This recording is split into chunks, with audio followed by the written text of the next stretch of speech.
નમસ્કાર મિત્રો, નિકોલસ પરમાર ચેનલમાં તમારું સ્વાગત છે. મિત્રો, શરીરમાં વિટામિન B12 અને આયર્ન એટલે કે લોહ તત્વ ઓછું હોવાને કારણે સાંધામાં દુખાવો અને નબળાઈ એટલે કે વીકનેસ એ ખૂબ જ સામાન્ય છે, સ્વાભાવિક છે. આયુર્વેદમાં આ સ્થિતિને ધાતુક્ષય એટલે કે પોષણની કમી અને વાત પ્રકોપ માનવામાં આવે છે. મિત્રો, ગભરાવાની જરૂર નથી.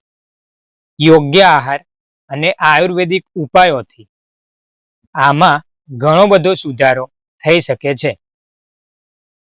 મિત્રો, આપણે વાત કરીએ આયર્ન અને B12 વધારવા માટે કયો આહાર લેવો જોઈએ. તો મિત્રો, આયુર્વેદ પ્રમાણે દવાઓ કરતા ખોરાકથી લોહી વધારવું વધુ ઉત્તમ છે. જેવા કે બીટ, ગાજર, દાડમ. રોજ સવારે બીટ, ગાજર અને દાડમનો તાજો રસ પીવો. તેમાં આયર્ન ભરપૂર માત્રામાં હોય છે. કાળા મનુકા અને અંજીર. મિત્રો, રાત્રે 5 થી 6 કાળા મનુકા અને 2 અંજીર પાણીમાં પલાળી દો. સવારે નરણા કોઠે ચાવીને આને ખાઈ જાઓ અને તેનું જે પાણી છે એને પણ પી લો. લીલા શાકભાજી, લીલા પાંદડાવાળા શાકભાજી, પાલક, તાંદળજો અને મેથીની ભાજી ખોરાકમાં લેવાનું વધારો. મિત્રો, શાક હંમેશા લોખંડની કઢાઈમાં બનાવવાનો આગ્રહ રાખો, જેથી તેમાંથી આયર્ન કુદરતી રીતે આપણને મળી રહે. Dairy products. વિટામિન B12 માટે રોજ ગાયનું દૂધ, દહીં, છાશ અથવા તો પનીરનો આહારમાં સમાવેશ અવશ્ય કરો. દોસ્તો, બીજું છે સાંધાના દુખાવા અને નબળાઈ. મિત્રો, આના માટે આયુર્વેદિક ઔષધિઓ કઈ છે? તો અશ્વગંધા ચૂર્ણ.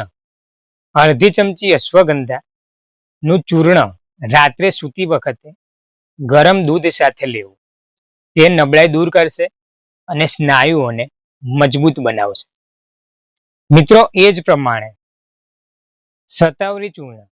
અડધી ચમચી શતાવરી ચૂર્ણ સવારે દૂધ સાથે લેવાથી શરીરમાં શક્તિ આવે છે અને ધાતુઓની કમી પૂરી થાય છે. મંડૂર ભસ્મ.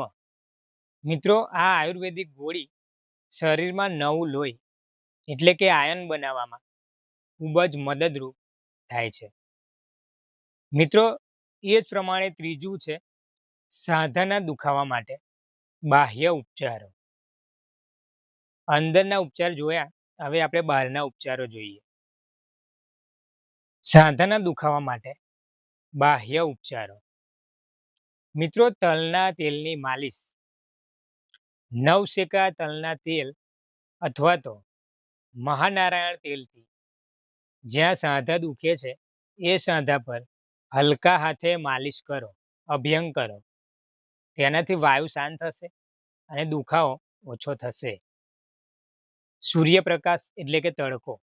રોજ સવારે 15 થી 20 મિનિટ ઉમળા તડકામાં બેસો. આનાથી વિટામિન D ભરપૂર માત્રામાં મળશે અને જે સાંધા અને હાડકા માટે ખૂબ જરૂરી છે. મિત્રો, જો તમે નેટસર્ફ ડાયરેક્ટ કંપનીના ફૂડ સપ્લિમેન્ટ અને ડાયટરી સપ્લિમેન્ટ લેશો તો પણ તમને ખૂબ જ સારું એવું પરિણામ મળશે. મિત્રો, આના વિશે તમારે વધારે માહિતી જોઈએ તો ડિસ્ક્રિપ્શનમાં મારો મોબાઈલ નંબર આપેલો છે, જેના પર મારો સંપર્ક તમે કરી શકો છો. મિત્રો, ખાસ નોંધ અને સાવચેતી. વિટામિન B12 અને આયર્નની કમી ઘણીવાર પેટની નબળાઈ એટલે કે પાચન બરાબર ન થતું હોય તો પણ થઈ શકે છે. તેથી બહુ તીખું, તળેલું અને વાસી ખાવાનું ટાળવું. જો કમી વધારે પડતી હોય તો ડૉક્ટરની સલાહ મુજબ થોડા સમય માટે B12 અને આયર્નના સપ્લિમેન્ટ એટલે કે ગોળીઓ પણ લેવી હિતાવહ છે. સ્વસ્થ રહો, મસ્ત રહો.